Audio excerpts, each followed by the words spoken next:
Welcome back. Now, when Andrew Lloyd Webber puts pen to paper to write a new show, a massive hit 10 years ago, people were a bit doubtful when they heard about the latest idea. Singers dressed as trains acting on roller skates. Sounds odd, all right, but Starlight Express has been, of course, a sellout hit ever since. And we're delighted to welcome two of its stars, Claudia Bradley and Tony Rouse, who play Pearl and Greaseball. Starlight Express, are you real? Yes or no? Starlight Express, answer me yes. I don't want you to go.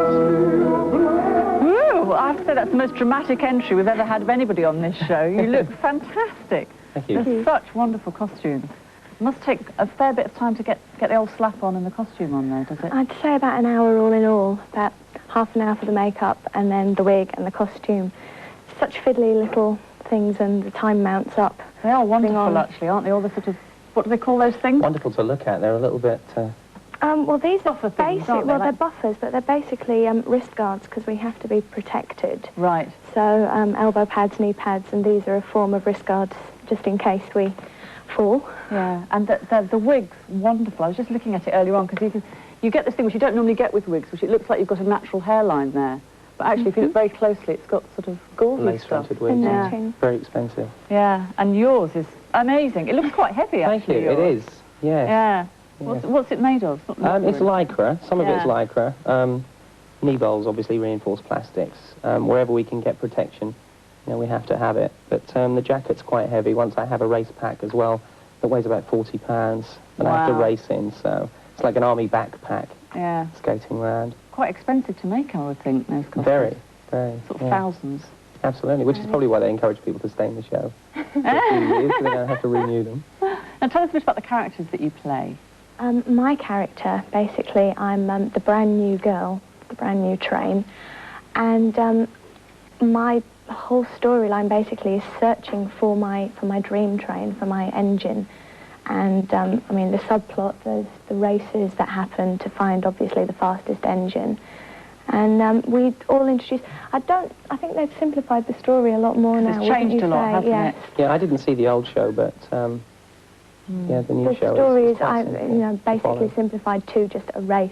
It's about racing engines and the championship final and love plots. It's such a subplots in visual between. spectacular. I mean, It it's is. just It's so not really much to watch. plot, really. It's not really about the No. plot, is it? It's No, about the not at spectacle. all. You have these amazing tracks that go round, don't you? Yeah, with the lights as well. I mean, the lights are so bright. You can see, you know, the makeup is quite heavy Yes. as I'm sitting here with you, but when you get on stage, it's all lost. Everything is filtered through because the lights and everything else. So it is spectacular. When I first saw the show, I just wanted to be in it straight away. Yeah. Now, you are a bit of a love interest, but without giving the plot away, things don't go entirely to plan, which, unlike real life, because you two are an item, aren't Yes, you? we are, yeah. Did you meet on the show? Not this particular show. We met in our previous show, Les Mis, Les Yeah. Miserables. But, First day of rehearsals. Really? That was it, yeah. I'd been in the show about 6 months, and then Claudia decided to join after that. She came from Starlight, Germany, actually, in Bochum. And first day of first night? rehearsals, that was it. Really? Yeah, absolutely. So you're going to get married or anything then? Going to get married, yes, we Oh, are. brilliant. When? Yeah. July 31st Fantastic. this year. It would be nice if you could get together in Starlight, but we won't give the plot away. No, we won't. So tell us about the skating. I mean, could you skate before you started this? Before I started in Germany, no, I couldn't.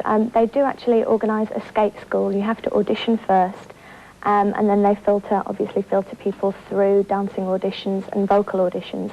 And if you pass the first set of auditions, they do like you to go to a skate school, because obviously not everyone can pick it up. So they give maybe 2 or 3 months, it was? Yeah, there's nearly 100 people at skate school. Nearly 100 Like people 3 at months. skate school. They filter you through again over the period of 3 months to see if you can pick it up or can't pick it up. Because originally basically. they sort of hired skaters and then got them to do the acting and the singing on top. Now they've kind of changed that around, haven't they? They have, Yeah. yeah. It's a good idea, I should think, really. About face. Yeah. Taking nothing away from the skaters, yeah, I mean, it is. I mean, hopefully we don't sacrifice too much because we are on such a, I don't like to say crash course, but it is such an intense course that if you have a voice, obviously, with the new musical and also the 6 new songs that are in the show, they do need singers, as it were, because they are quite difficult But I mean, songs to sing. that's another reason why they do the skate school, is obviously to see the people that have potential and that are going to progress.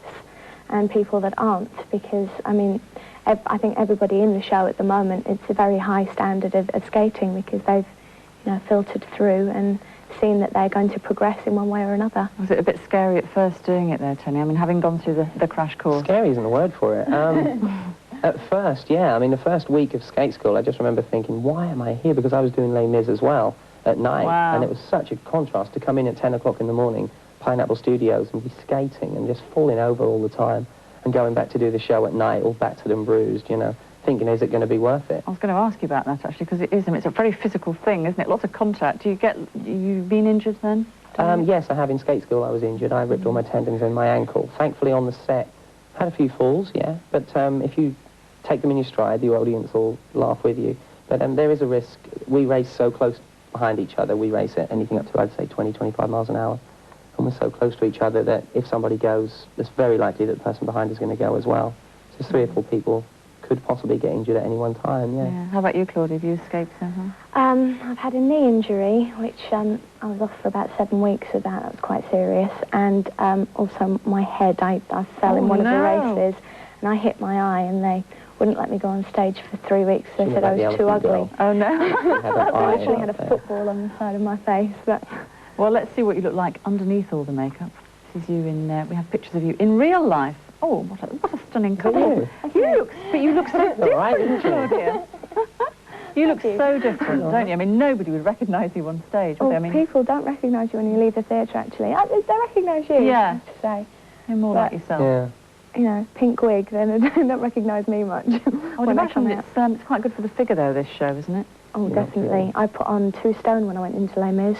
And I've lost it again since, but my eating habits, I couldn't stop eating when I wasn't doing the exercise. I remember at first, I'm going to have to tell you this little story. At first, when she first got to Les Mis, there's a lift, an elevator, you know, to take you to the 4 floors. But Miss would be up the stairs as quick as she could, quicker than the elevator, no problem at all. After about the 3rd or 4th week, she did the wrong thing of taking the lift once, then twice, then 3 times, and before you knew it, she wouldn't be one of the stairs, and that was it. And I remember her first day back at skate school, she said to me, you know, I'll just come along and show you how it's done. And I had to pick her off the floor after skate school. Really? Yeah. What, you get out of the way of it quickly. Oh, really? Definitely. Scary, I left for a year, and after being out for a year, I thought my first performance back, I thought I was going to die. It must be so difficult to sing, you know, skate, act, dance, and still keep your breath. You're never sure of what thing to think about. If you're concentrating too much on your singing and your breathing, you forget you're on skates, which can be good, can be a bad thing. You know, so there's all those elements. Some of them have to be subconscious, obviously. You're not going to skate down the aisle, are you? No. What about the vicar? We said to the vicar if he will, we will, but he wouldn't. It would be spectacular. Well, look, we wish you all the very best. Thank you so much for coming in all the makeup and all the time it took. Right, we're going to take another short break now, but before we do, we'd like to hear from you about a phone-in that we're planning on things psychic. So I don't know if you've ever seen a ghost, or maybe you're unsure if